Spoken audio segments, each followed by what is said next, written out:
What speed do you go at? Because one of the things I do as a prison chaplain is bring together a lot of people who never been in a Quaker meeting, never been to a church, not used to a kind of a contemplation or prayer practice or presence practice. They're not used to any of that. So very quickly, I want to try and match their speed. And I've got this kind of metaphor in my head, which I realise that I use, which is most people are going at 80 miles an hour at all times. They're going fast. Now, if you think the metaphor of driving on a motorway here in the UK, that's over the speed limit. You're going too fast. Anything can happen. You're at risk of something going wrong, if something surprising happens. And we do, don't we? We stub our toe, we drop things, we break things because we're going that bit too fast.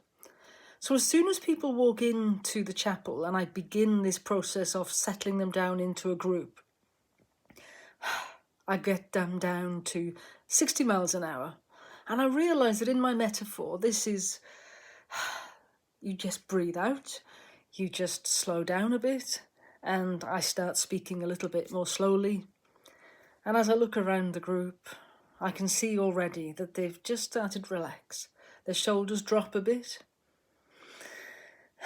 You have that sigh, you just slow down, and I start to explain, what we're going to do. And this speed is a very productive speed. You don't make so many mistakes at this speed.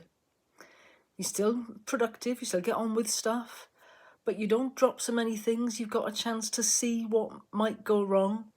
And as a metaphor for our daily life, in terms of how you do your work, how you do your housework, how you do your chores, it's a good speed, it's a productive speed.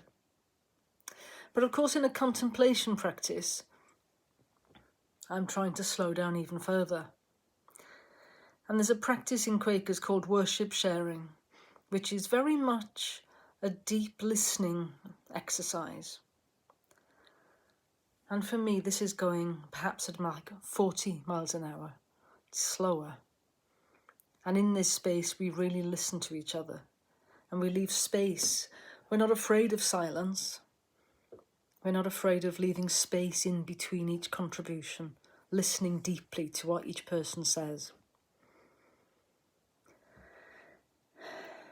Again, you might sigh as you slow down.